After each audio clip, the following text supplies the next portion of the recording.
All right, guys, we got some big breaking news here vis-a-vis Israel. So let's start with this. Exclusive footage obtained by Al Jazeera shows Israeli occupation soldiers excavating and stealing hundreds of Palestinian corpses from Al-Shifa Hospital in Gaza City. Many of those bodies were returned weeks later with many missing organs and some bodies skinned. So look, we've had the conversation about, 7 or 8 different giant mass graves that were found? We've had that conversation. Israel doing Nazi stuff to the Palestinians. Now we get this. So here, I'll play some of the video here for you. These videos are believed to show Israeli soldiers removing dead Palestinians. You could see them. You can see them over here.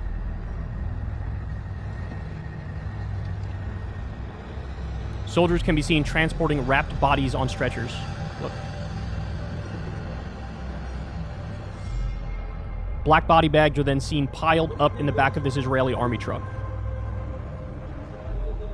The footage dates to the time of Israel's initial raid on the facility in November 23. Gaza officials said Israel has loaded more than 100 bodies onto an army truck. And you can see it right here. Look. All right. This is from Doctors Without Borders. Raids by Israeli forces in Jenin, West Bank, Palestine, have left at least 8 people dead, including Dr. Osaid Jabarin, a Ministry of Health surgeon from Doctors Without Borders supported Khalil Suleiman Hospital, who was shot on his way to work. I think I have another thing on that later. I have a picture of that for you. The raids are still underway and have also left 20 people injured. Despite reports online, we do not and have never received prior notification about raids nor their duration. Our teams working in the West Bank have witnessed repeated instances where access to healthcare has been hindered during raids by Israeli forces, as well as the targeting of ambulances and medical staff and acts of violence and killing in Khalil Suleiman Hospital. We are alarmed by this incursion and the possibility of more injuries and deaths. We urge Israeli forces not to harm or hinder healthcare staff and to ensure they can access both injured patients and medical facilities. So, in other words, now what we're witnessing in the West Bank is the same sort of attack on hospitals and medical staff as we saw in Gaza. Now, almost all or all of the hospitals in Gaza have been attacked. Almost all or all of the schools in Gaza have been attacked. And there's been creeping violence intensifying in the West Bank. Remember, the West Bank, there is no Hamas. It's run by the Palestinian Authority, or Fatah. Okay? And they're still taking more land, encroaching more, doing violence against innocent Palestinians there. And in this instance, targeting medical staff. Breaking. Israeli officials seize AP equipment and cut live feed, citing new media law. So, you know, all that self-flagellation, all that, maybe that's not the right thing to say, self-fellation, right? Self-fellatio-ation, whatever you want to say. Well, about being the only democracy in the Middle East, bro. That's what we are. Only democracy in the Middle East. Well, this is what the only democracy in the Middle East is doing right now. Not a shred, not the tiniest amount of a free press and free speech. By the way, go ahead and aggressively question what the Israeli military is doing and what the Israeli government is doing. See how that works out for you. See if you don't get a knock on your door very soon thereafter. So, I mean, we're witnessing just the full slide into rank authoritarianism. Now, let's be clear. Israel has always been both an ethno-state and a theocracy. But we're looking at an ethno-state, a theocracy, and now even domestically authoritarian. Saying we just don't believe in freedom of the press anymore. We don't want you to show what's happening in Gaza or the West Bank. So, you know how they banned Al Jazeera the other day? We talked about that, right? Well, now they're cracking down on the AP. This is really crazy. So, Blinken talked to some Arab American leaders the other day. And listen to this story. Look at what Blinken said during this meeting. And so when the topic of statehood got brought up, we had asked for both a free and independent Palestine, a statehood, and a seat at the UN Security Council table. And the response was disappointing because it made the comparison to, well, first and foremost, that a vote for a Palestinian statehood from the US would lead to the defunding of the UN from the US being its primary funder. But then the example brought up was that it would be within the right of the UN to then cut programs like the World Food Program. And so the fact that the comparison was made that the world would have to go hungry just like the Gazans are, and the fact that it's U.S. policy to starve the world if Palestinians have a free state, regardless of if that's the law or not, is indicative of something severely wrong. Yeah, Bill, go ahead. Yeah, so Antony Blinken said, we have to oppose Palestinian statehood or else the World Food Program budget will be cut and people will starve around the world. Like, that's the Secretary of State's assessment that he's making to you guys in this meeting? The example was given that if the UN had to cut its funding, it would have to cut programs like the World Food Program. And that was the example shared, followed by the explanation that then the world would have to starve as the Gazans are. And so that is not the comparison you make to make an argument for why Palestinians should not have a free state. So in other words, all the bluster about, bro, we want a two-state solution, bro. We're all about a two-state solution, bro. In time, we need a process to a two-state solution, not just a two-state solution, a process. And let's be stuck in that process forever, right? So this idea of we want a two-state solution. Well, apparently, when pressed in a meeting with Arab American leaders, Blinken said, look, if we recognize a Palestinian state, we cut off funding to the UN, and then the World Food Program gets cut, and everybody starves. Think about that. So you say you want a two-state solution, but if the UN actually votes to bring about a two-state solution, we're going to starve the world as a result of that? Do you realize how psychotic that is? What a devastating admission. This is what Blinken is saying. This is what his position is. This is what the U.S. position is. As they pretend like they're a neutral arbiter for peace. Oh my God, man. Oh my God. So this is a crazy video as well. They're going to talk about the pier. Remember the pier that was built in Rafah to try to, we're going to get humanitarian aid. We can't get humanitarian aid in through the border because Israel's blocking it. And instead of us just telling Israel to stop it or we cut off their funding and their weapons, we're going to build a pier to send in humanitarian aid that way. And then, oh, would you look at that? They blocked it that way too. So how far along are we? Like, how many people have been helped by this pier and by the aid? Let's find out. 69 metric tons. Am I accurate to say zero has been delivered to the people of Gaza so far? You'd have to check with the World Food Program. I know that aid is getting in, but it's not accurate that no aid has been delivered. You know, we've been doing airdrops. We've been helping to facilitate aid coming over the land crossings. But the Causeway has been able to get over 569 metric tons of aid into Gaza for onward delivery. So, yes, very shortly, I think you'll see aid starting to be delivered. That has been delivered, right? Today? As of today, I do not believe so. So all this work, the pier, and so how much has been delivered? Nothing. Nothing. To a people that are already starving. And again, by the way, Israel says, we're just gonna keep blocking it now through the pier. And what's Biden gonna do? Nothing. He's gonna sit there and take it. He's gonna sit there and bleed. He's gonna get humiliated and take it. How embarrassing, man. How embarrassing. Okay, this is wild. Republican representatives introduced bill to extend U.S. government service member benefits to U.S. citizens serving in the IDF. Let me repeat that. So Republican politicians in the House of Representatives are proposing a bill to give U.S. soldier benefits to American citizens who are fighting in the IDF. As this person points out, Republicans propose national health care program, but only for veterans of the IDF.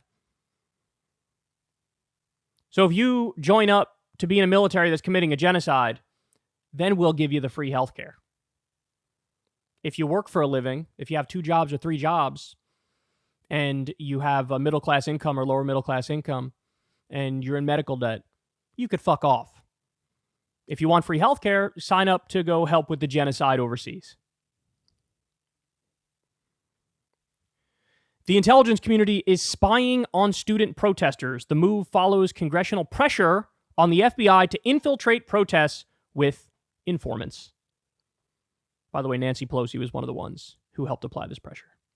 They want the FBI to spy on pro-Palestine protesters. They want the FBI to help spy on pro-Palestine protesters. Because they say, oh, this is astroturfed. This is funded by like Iran and Hamas and Hezbollah, as that Wall Street Journal article said.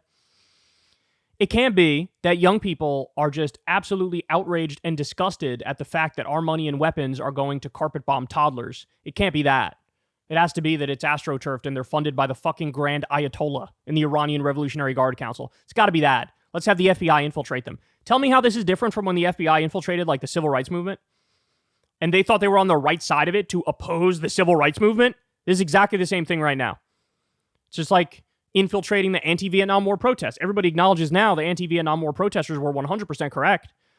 Well, back then, the establishment was like, no, we're against them and we're going to infiltrate them. We're going to try to get dirt on them. Okay, so this is in recordings obtained by the Gray Zone. A self-proclaimed soldier from Israel's Netza Yehuda battalion confessed to killing an elderly U.S. citizen. After announcing plans to sanction the unit, the Biden administration has inexplicably pulled back. This is also like, remember when they found the most extreme illegal settlers in the West Bank? Biden did some PR marketing stuff. We're going to sanction them. And then like a couple weeks later when nobody was looking, he got rid of the sanctions. This is similar. The worst battalion, credibly accused of torturing senior citizens and children, doing all sorts of horrific war crimes. We're going to sanction them. Then they didn't. Then they backed off from it. Here's one of those, allegedly, here's one of those people, according to the Gray Zone. Let's listen. Whereabouts what?